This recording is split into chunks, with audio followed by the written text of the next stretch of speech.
अपना स्टार्ट हुआ था, हो गया। कल लास्ट टॉपिक जो हमने स्टार्ट किया था, खत्म किया था, सॉरी स्टार्ट किया, लास्ट टॉपिक तो खत्म ही होता है, स्टार्ट ही होता है। तो लास्ट टॉपिक जो हमने खत्म किया था होता है स्टॉक रिजर्व पे। अब एक बात ध्यान से सुनना, गुड मॉर्निंग वगैरह तो मैंने बोल ही दिया होगा, नहीं बोला तो सॉरी।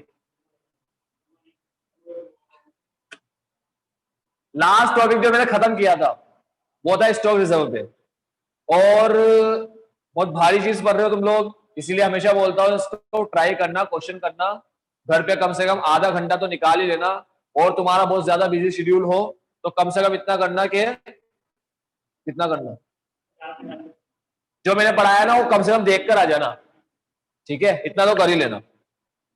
इलस्ट्रेशन नंबर करेंगे आज अपन 5th वाला, और 5th वाला इलस्ट्रेशन करने से पहले चलो 5th वाला इलस्ट्रेशन करते हैं, फिर उसके अंदर एक नई चीज बताऊंगा मैं तुम्हें। रिकॉर्डिंग पॉज कर दे बेटा, लगा दे आग बेटा, सर सब क्लास लीव कर देंगे आपका सब। अभी देखना मैं सॉन्ग सुनाऊंगा मीठी आवाज में, कोयल की आवाज में, बेटा हल्के में लेता ही है तुम्हें वो। सोनू निगम ने किससे सीखा है, मुझे क्या पता, मैंने ऐसा बोला मुझसे सीखा है। इलस्ट्रेशन नंबर 5 के अंदर काम की बात सेवा आएगी ना तब बताऊंगा, बहुत भारी क्वेश्चन है, बहुत अच्छा क्वेश्चन है, तो सुनते जाना। You have to prepare Department of Trading and Profit and Loss account for the year ending June 30, 2020 after taking into consideration the following adjustment. Stock on July 1, 2019, stock on June 30, 2020। दो stock दे रखे, एक opening एक closing लिख दो, बचकाने काम कर दो। Opening closing stock लिखने का, ओपनिंग स्टॉक 33 और 28, 33 और 28, ठीक है। उसके बाद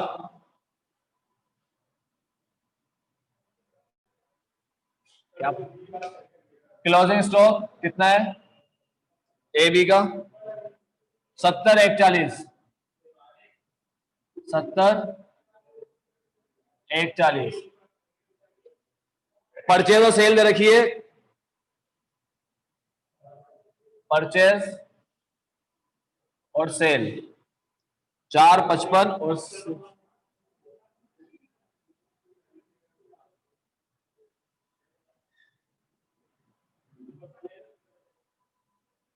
सेल दे रखिए 7 लाख और 10, 50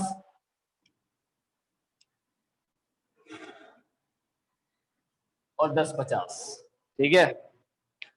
टेक्निकल डिपार्टमेंट है जिससे मत करना। Indirect expense of both the department are, दोनों डिपार्टमेंट के इनडायरेक्ट एक्सपेंस रखे 87,500। बेटा दोनों डिपार्टमेंट के इनडायरेक्ट एक्सपेंस रखे 87,500। कुछ बताएंगे कैसे बांटना है, अपन को पता ही है कैसे बांटेंगे। सुन लो ध्यान से एक बात, सबका सहारा एक ही होता है यहाँ पर। सारे गरीब दुखिया बेसहारा जो लोग होते हैं, कौन होते हैं बेसहारा, 4 से 5 लोग होते हैं जो बेसहारा होते हैं, उनका कोई सहारा नहीं होता। एक हमारा मिसलेनियस, एक हमारा सन्ड्री, एक हमारा अदर, ठीक है, और एक अपना इनडायरेक्ट। तो मिसलेनियस, सुंदरी, अदर, इनडायरेक्ट, ये सारे लोग कौन है, दुखिया बेसहारा। कौन सहारा देता है इनको, वेरी गुड जयेश। सेल के रेशियो में बांटना होता है तो बांट देंगे सेल के रेशियो में इनडायरेक्ट एक्सपेंस को। करते स्टार्ट, पता ही इनडायरेक्ट एक्सपेंस का आता है, ट्रेडिंग का पीएनएल है ना। सोचो बहुत भारी क्वेश्चन पूछ रहे। पीएनएल में आता है, यहां पर निकलेगा हमारा जीपी और ये आया इनडायरेक्ट एक्सपेंस। बांटना आता ही है, बचकानी हरकत करूँ क्या बैठकर, है ना। चलो इनडायरेक्ट एक्सपेंस 2:3 के रेशियो में बांटेंगे। यहां आएगा 35,000 और इतने आएगा 52,500। हाँ तो नहीं, सेल के रेशियो में बांटा ना बेटा, कहा ना सबका सहारा कौन, सेल, ठीक है। और लावारिस बताई दिए, सुन रही है मिसलेनियस, लावारिस तो होते हैं लोग। ये अदर, क्या मतलब है अदर का, कोई मतलब ही नहीं है, ठीक है। इनडायरेक्ट एक्सपेंस, ये 3-4 लोग लावारिस होते हैं, हर जगह पाए जाएंगे। अकाउंट्स में भी ये, सेकेंड ईयर में कॉस्टिंग में भी आ जाएंगे, ठीक है। तो इनका कोई ना कोई एक सहारा होता है। कहां पर शरण लेते हैं ये लोग? यहां पर सेल है इनका सहारा। ठीक है, अब आगे बढ़ते हैं। क्लोजिंग स्टॉक दे रखा है, दो बात बता रखी क्लोजिंग स्टॉक के बारे में, कुछ बात बता रखी है। क्लोजिंग स्टॉक को लिखी दिया अपन ने, नीचे एडजस्टमेंट के अंदर कुछ दो बातें बता रखी है, फिर ओपनिंग स्टॉक के बारे में बता रखी है, फिर बस रेट ऑफ जीपी का बोल रहा है, खत्म क्वेश्चन यही। ये देखो शक्ल देखो, ओपनिंग क्लोजिंग परचेज सेल, खत्म। आगे 6 नंबर, खत्म 6 नंबर। ठीक है, थोड़ा सा और बड़ा होता 7 नंबर। डिपार्टमेंट में 6 या 7 नंबर लाना बच्चों का काम है, बच्चों का काम, सबके आ जाएंगे। अब इसके बाद जो खेल होगा, जो आतंक मचेगा ना अब इसके बाद, वो देखना ध्यान से। ये तो हो गया खत्म। जीबी लिख देता हूं बैलेंस फिगर से, 280, 525, 525, ये तो जीबी आ गया। और इसको लेकर आएंगे यहां पर 280, 525, और एनपी आ जाएगा बैलेंस फिगर से 245 और 472, 500। ये आ गया एनपी। ये एक पार्ट, क्वेश्चन का एक पार्ट कंप्लीट हो गया, 6 या 7 नंबर का मान लो इसको। अब आते हैं दूसरे पार्ट। दूसरा पार्ट क्या है बेटा? सुनो, हाँ सुन रहे हो? एक डिपार्टमेंट दूसरे डिपार्टमेंट को, एक डिपार्टमेंट दूसरे को माल देता है। ठीक है, अब कैसे देता है? एक डिपार्टमेंट दूसरे को कोई प्रोडक्ट देता है, इसे बोलते हैं इंटर डिपार्टमेंट ट्रांसफर। पहले भी आया था, अपन ने किया था आईडीटी आईडीटी। अब एक नई बात है, क्या नई बात है? अब सीधे सीधे माल नहीं दे रहा, सीधे से तो कोई काम जिंदगी में होता ही नहीं है। अब लेगा मजे, वो क्या करेगा? जो माल देगा उसमें प्रॉफिट जोड़कर दे देगा। ठीक है, अब ये माल दूसरे डिपार्टमेंट को मिला, ये दूसरा डिपार्टमेंट आया, प्रॉफिट के साथ मिला है, और ये माल बिका नहीं, बच गया। ये माल अगर बच गया तो क्या होगा? इसके अंदर जो प्रॉफिट है वो अनरियलाइज रह गया। ऐसा बोलते हैं प्रॉफिट तब रियलाइज होता है जब मार्केट में प्रोडक्ट जाए। आपस में डिपार्टमेंट में कोई वो नहीं होता, एक डिपार्टमेंट दूसरे को प्रॉफिट जोड़ के माल दे तो उससे प्रॉफिट कमा सकते होते। तो क्या होता? दो डिपार्टमेंट हर कोई बनाता और आपस में टाइम पास करने लग जाते बिजनेस के अंदर। तो इसको दे, ये तुझे देगा, तो इसको दे, तुझे देगा। लाखों करोड़ों रुपए कमा के निकलता हर बंदा अपनी शॉप के बाहर, भले छोटी शॉप हो चाहे बड़ी शॉप हो, कुल करोड़ों रुपए छाप रहे होते। मगर ऐसे होता है प्रॉफिट, मैं तुझे दूंगा, तू मुझे दे। अब क्या हुआ भाई? दो डिपार्टमेंट है, डिपार्टमेंट ए और बी। ठीक है, मान लो ए ने प्रॉफिट जोड़ के बी को माल दिया। कितना प्रॉफिट जोड़ा? सपोज करो 100 की चीज दे दी 110 में दे दिया। ए ने प्रॉफिट बुक कर लिया, इन्हें प्रॉफिट बुक। अभी जो स्टॉक दिखा रखा है, किसने दिखाया? ए ने या बी ने? बहुत ध्यान से सुनना बेटा, धीरे धीरे बोलूंगा। अब ये स्टॉक किसने दिखाया है? बी ने। ठीक है, क्या बी का ये स्टॉक सही वैल्यू पे है कि इसके अंदर प्रॉफिट है? प्रॉफिट है।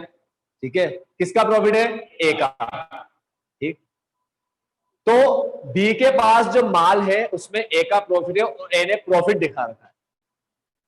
अब ए प्रॉफिट दिखा देगा तो क्या होगा बेटा? पूरे बिजनेस का प्रॉफिट शो हो जाएगा, क्योंकि सबके प्रॉफिट मिलके ही तो बिजनेस का प्रॉफिट बनता है। ए का, बी का, सी का, सबका प्रॉफिट मिला तभी तो बिजनेस का बना। तो अगर ए ऐसे बोलेगा मुझे प्रॉफिट हुआ है, जबकि हुआ ही नहीं, एक डिपार्टमेंट दूसरे को प्रॉफिट जोड़ के माल देगा तो डिपार्टमेंट को होगा, बिजनेस को तो नहीं होगा। आज धीरज अपने बड़े भाई को कैलकुलेटर बेचता है, 100 रुपए में खरीद के लाया धीरज, बड़े भाई को बेच देता है 150 में। धीरज ने कमाया क्या? हाँ कमाया 50 रुपया। घर ने कमाया क्या? नहीं, घर कमा ही नहीं सकता। अब धीरज का बड़ा भाई किसी को मामू बना के उसको 180 में बेच देता है, तो धीरज के बड़े भाई ने कितना कमाया? 30 रुपया कमाया, 80 नहीं कमाया। 50 धीरज ने, 30 धीरज के भाई ने। घर ने कमाया क्या? हाँ कमाया, क्योंकि घर से बाहर निकल चुका है कैलकुलेटर, किसी और को बेच दिया है। ठीक है, कितना कमाया घर ने? 80 रुपया। धीरज के घर पे 80 रुपया का प्रॉफिट आ गया। ठीक है, एक भाई ने दूसरे को भेजा 50 में, दूसरे ने किसी और को माऊ बना के बेच दिया। अगर दूसरा भाई पापा को बेचता 180 में, तो दूसरा भाई 30 रुपया तो कमा लेता, घर कमाता क्या? नहीं। कब तक नहीं कमाता? जब तक कैलकुलेटर पापा के पास रहता। समझ में आया? ये होता है फंडा स्टॉक रिजर्व का। स्टॉक रिजर्व क्यों बनाते हैं?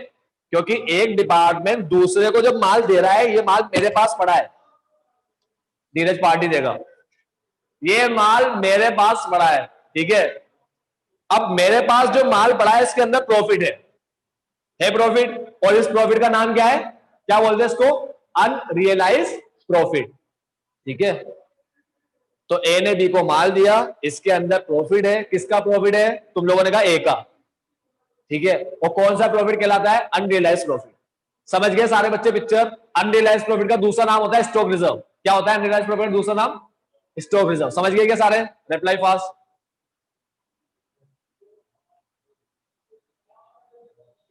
हाँ, तो अब होता क्या है, सुनना ध्यान से। देखो, ए ने बी को माल दिया है प्रॉफिट जोड़ के, तो बी के पास जो माल है उसमें प्रॉफिट है, और ए ने क्या कर दिया, प्रॉफिट दिखा दिया ना। अब ध्यान से सुनो, अब अपन क्या बनाते हैं, general PNL. General PNL, general PNL मतलब पूरे बिजनेस की कमाई क्या है, पूरे बिजनेस की कमाई क्या है। तो अपन क्या करते हैं, ए की और बी की दोनों की कमाई लेकर जोड़ते हैं। यहां पर यहां देखना, भी दोनों की कमाई लेकर जोड़ूंगा। ये नेट प्रॉफिट ले लिया किसका, ए का और बी का, देखो यहां ले लिया, ए बी का नेट प्रॉफिट कितना है, 245 और 472,500 कितना है। हाँ जो भी है, चलो छोड़ो, अलग अलग ही देना, बुक वाला मेहनत नहीं कर रहा, अपन को कर। भाई बिजनेस को प्रॉफिट हुआ ये बताया, मगर इसके अंदर तो अनरियलाइज प्रॉफिट भी है। इसके अंदर खराब मतलब वो ऐसा प्रॉफिट भी है जो कमाया ही नहीं है, ठीक है। क्यों नहीं कमाया, क्योंकि ए ने वो प्रॉफिट बाहर से नहीं कमाया। बाहर से कमाना मैटर करता है, घर वालों से नहीं। इसमें कुछ प्रॉफिट ऐसा है जो ए ने माल बी को दिया था ना, तो बी के पास अभी पड़ा है वो, ठीक है। बिक जाता तो कमा लिया, ए ने भी कमाया, घर ने भी कमाया। नहीं बिका तो क्या हुआ, सिर्फ ए ने कमाया, भी बिजनेस ने नहीं कमाया। तो हटाओ, कैसे हटाओगे, यहां से प्रॉफिट कम करना हो, प्रॉफिट यहां पर है, यहां की कोई चीज को कम करना हो तो डेबिट में दिखाते हैं, स्टॉक रिजर्व, जिसका दूसरा नाम है रिजर्व फॉर अनरियलाइज प्रॉफिट। बेटा कंसेप्ट क्लियर है, कंसेप्ट क्या हो रहा है, ए ने बी को एक माल दिया था, वो अभी पड़ा है बी के पास, इसमें पड़ा है 140 में पड़ा है वो माल, ठीक है। तो जबरदस्ती का प्रॉफिट हुआ ही नहीं है, तो अब ए ने तो दिखा दिया क्योंकि ए ने तो कमाया है प्रॉफिट। तो बी क्या करेगा, बी स्टॉक रिजर्व बना के प्रॉफिट को हटाएगा। मतलब बी नहीं करेगा ये काम, ये कौन करेगा, बिजनेस करेगा। जब बिजनेस को दोनों प्रॉफिट मिलेंगे तो बिजनेस क्या करेगा, इसमें से अनरियलाइज प्रॉफिट स्टॉक रिजर्व बना के वो प्रॉफिट हटा देगा, क्योंकि बिजनेस को नहीं हुआ। तो जब धीरज और धीरज ने जब प्रॉफिट कमाया 50 रुपया, तो धीरज ने शो कर दिया 50 रुपया। जब 50 रुपया लेकर आए तब पता पड़ा कि 50 और 30, धीरज के भाई ने बताया 50, सॉरी धीरज ने बताया 50, इसके भाई ने बताया 30, पापा को बेच के, है ना। तो अगर पापा को बेचा है तो धीरज ने बताया 50, भाई ने बताया 30, पापा ने बताया 0, तीनों का प्रॉफिट लिया, 50 और 30 80, और प्लस 0 इज इक्वल टू 80, 80 आ गया प्रॉफिट। ये कमाए नहीं है तो स्टॉक रिजर्व बना के खत्म कर दो पूरा। तो धीरज उसके भाई ने कमाया, भाई घर ने नहीं कमाया, ये बात कहलाएगी। क्लियर है बच्चे, क्या बोल रहा हूं, कोई कंफ्यूजन तो नहीं है, समझ में आ रहा है।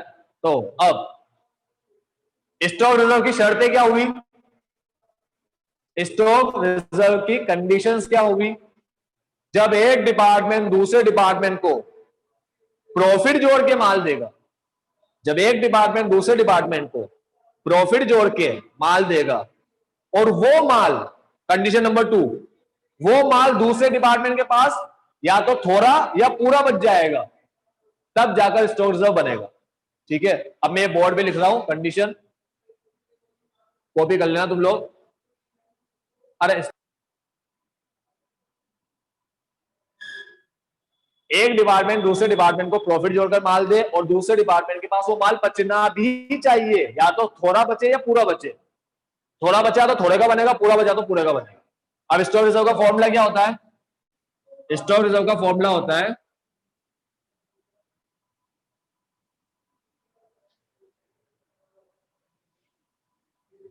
Share of transferred goods in closing stock of one department multiply by GP rate of other department. ये फॉर्मूला है।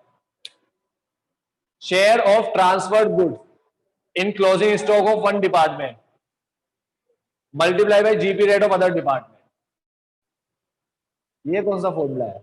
ये फॉर्मूला है बेटा, मैं हूं बी, मैं किससे माल ले रहा हूं? ए से भी ले रहा हूं, बाहर से भी ले रहा हूं। तो मैं ये क्यों मानूं कि मेरे क्लोजिंग स्टॉक में पूरा एक ही माल बचा है? बाहर वाला भी तो हो सकता है ना, ठीक है। तो मैं हूं बी, मैं ले रहा हूं ए से भी माल, मैं ले रहा हूं बाहर से भी माल। इसका मतलब साल के आखिरी में जो भी माल रह जाएगा, इतना माल लिया, साल के आखिरी में इतना सा रहा, तो ये जो माल है इसमें एक का भी होगा, बाहर का भी होगा। क्वेश्चन बोल दे पूरा एक का है तो क्वेश्चन की बात मान लो, क्वेश्चन बोल दे पूरा बाहर का एक का है ही नहीं, तो स्टॉक रिजर्व बनाओ नहीं, ठीक है। स्टॉक रिजर्व भी तब बनेगा जब ए ने प्रॉफिट जोड़ के दिया हो। याद रखना, एक कॉस्ट पे माल जो बच जाए तो बनेगा क्या? दोनों कंडीशन पूरी होनी चाहिए, ठीक है। तो फॉर्मूला लगता है ये। अब इस फॉर्मूले से सोल्व करके दिखाता हूं, ठीक है। देखो क्या चाहिए मुझे, दो चीज चाहिए। एक डिपार्टमेंट का स्टॉक में शेयर, ट्रांसफर गुड्स का शेयर, और दूसरे डिपार्टमेंट की जीपी रेट। मतलब अगर स्टॉक ए का लूं तो जीपी रेट बी की लूंगा, स्टॉक बी का लूं तो जीपी रेट ए की लूंगा। हाँ ऐसे होगा ना, क्यों? ए और बी की अलग अलग हो सकती है ना, ए की जीपी रेट अलग हो सकती है, बी की अलग हो सकती है, ठीक है। दोनों की एक भी हो सकती है। अब यहां पर देखते हैं जीपी रेट क्या है दोनों की। देखो जीपी रेट का बड़ा सिंपल फॉर्मूला है, निकाल के दिखाने की जरूरत तो है ही नहीं, ठीक है। जीपी रेट का फॉर्मूला वही है अपना किसा बेटा, जीपी अपॉन सेल इंटू 100। तो जीपी रेट के बारे में यहां लिख देता हूं।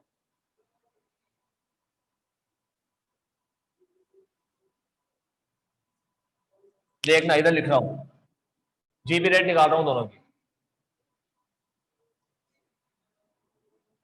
दिख रहा है ना नीरज? धीरज ये दिख रहा है? जीपी रेट ए की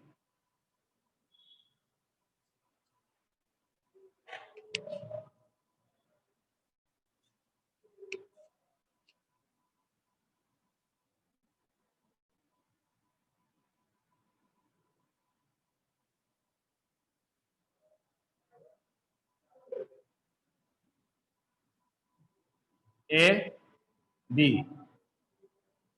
पहले तो क्लोजिंग स्टॉक ले लो। ए और बी का क्लोजिंग स्टॉक ले रहा हूं। कितना है क्लोजिंग स्टॉक?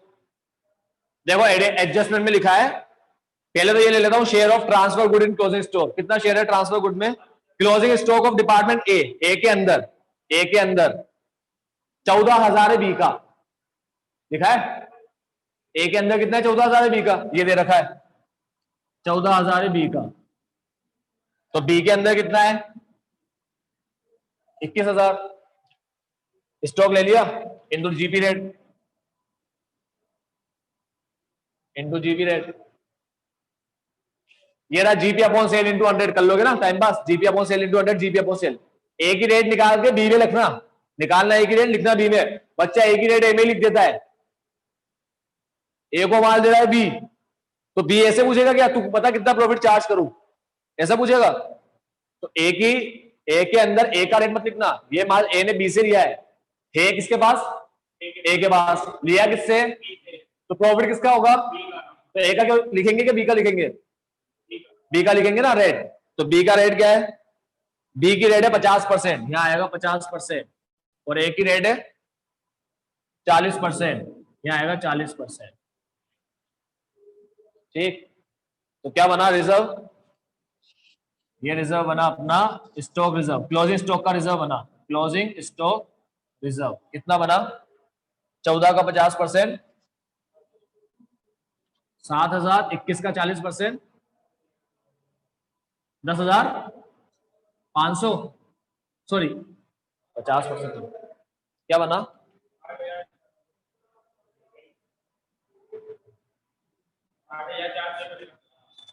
8,400 8,400 बन गया क्लोजिंग स्टॉक का। यहां लिख रहा हूं बेटा अभी। Closing stock reserve. क्या करते हैं क्लोजिंग स्टॉक के रिजर्व को, ध्यान से सुनना। स्टॉक, क्लोजिंग स्टॉक कौन सी साइड पे होता है? क्रेडिट साइड पे। तो उसका रिजर्व कहां बनाना चाहिए? डेबिट में, तभी तो प्रॉफिट निकलेगा। क्रेडिट में होता है, डेबिट में बनाएंगे रिजर्व। ठीक है, यहां बनाएंगे डेबिट में क्लोजिंग स्टॉक का। तो क्लोजिंग स्टॉक का रिजर्व बनता है डेबिट में। डेबिट कितना बनेगा? ए का 7, बी का 8,400।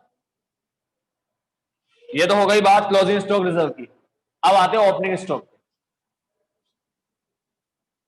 ओपनिंग स्टॉक, ओपनिंग स्टॉक की बात कर रहा है। नीचे लाइन देखना, बहुत भारी लिखी है इंग्लिश की लाइन, सुनना और समझना। क्वेश्चन के अंदर इंग्लिश की लाइन क्या लिखी है? In the same way. In the same way का मतलब अभी जैसे तुम्हें पॉइंट 1 और 2 बताया ना, बिल्कुल वैसे ही।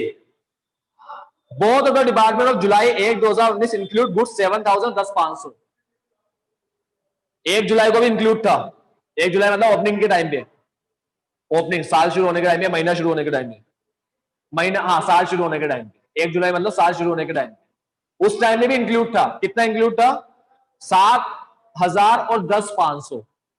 ये तो बताया नहीं किसमें इंक्लूड था। 7 इसमें था या इसमें था, 10,500 इसमें था। तो क्या लिखता है आगे line? Respectively receive from the department inter से। इंटर से भी आया। इंटर से बोले तो एक दूसरे में। कैसे कैसे इंक्लूड है? जैसे हमने तुम्हें स्टार्टिंग में बताया, 1 और 2 में कैसे बताया? 1 में ए का बताया, 2 में बी, 2 में बी का बताया। सेम वैसे ही 7,000 ए का है और 10,500 बी का है। तो ओपनिंग स्टॉक में कितना माल इंक्लूड है? ओपनिंग स्टॉक के अंदर कितना हजार? 7,000 और 10,500। 7,000 ए का, 10,500 बी का। रेट क्या है? रेट के लिए देखते हैं पिछले साल की रेट दे रखी है क्या? अगर नहीं दे रखी तो यही ले लो, यही वाली rate 50-40। Rate of GP remain the same, same बोल रहा है, पूरे साल सेम ही रहती है रेट। ठीक है। All inter departmental transfer at selling price, selling price पे ट्रांसफर हुआ है इसलिए बनाया अपन ने। ठीक है, सेलिंग प्राइस पे भी हुआ है, माल बचा भी है। चलो लगा दो रेट। कौन सी? ये 50% और ये 40%। इतने येड़े लोग हैं, देखना भी क्या हरकत करेंगे। जीपी रेट, ओपनिंग स्टॉक का रिजर्व आया, ये आया 3,500 और ये आया 4,200। यहां लिख देता हूं ओपनिंग स्टॉक रिजर्व कहां दिखाऊंगा? सिंपल बात है, इसे डेबिट में दिखा रहा हूं, इसे क्रेडिट में दिखाऊंगा। ठीक है, कितना? 3,500।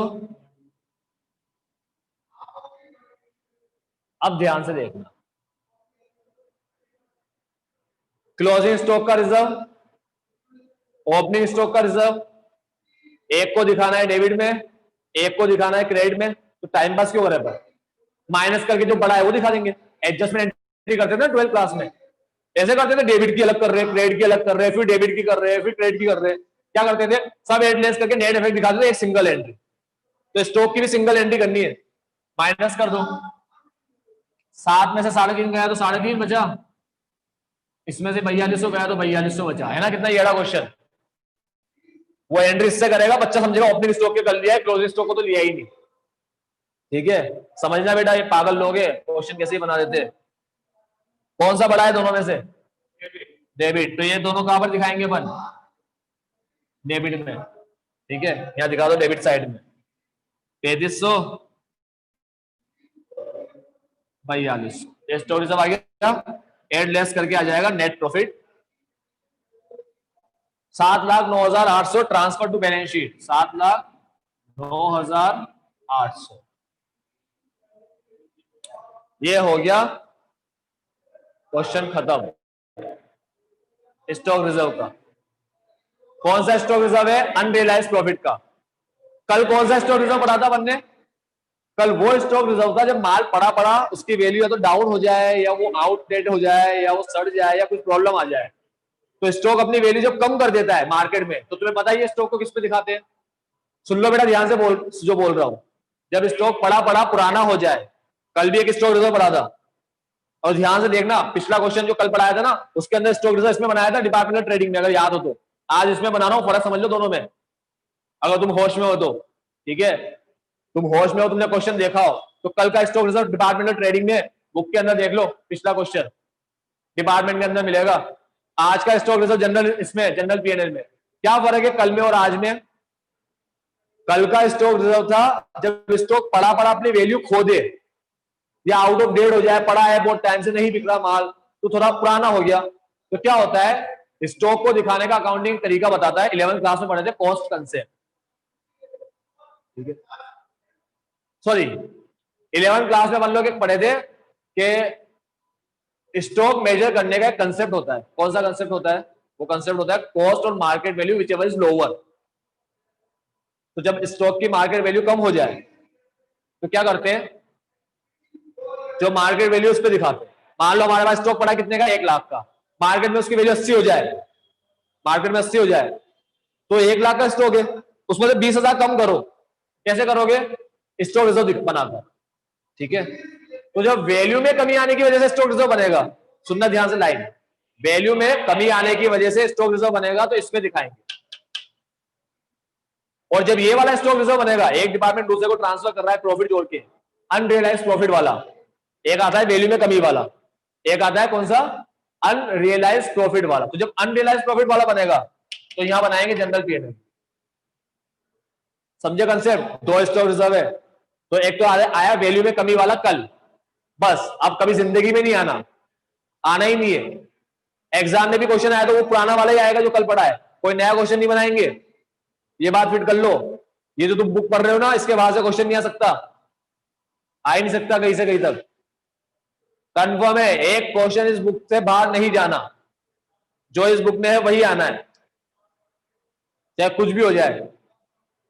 नाम भी वही लिख देते, चेंज भी नहीं करते नाम। राम है तो राम, श्याम है तो श्याम, मोहन है तो मोहन, और मनमोहन है तो मनमोहन, ठीक है, ऐसे बड़े वाले लोग हैं।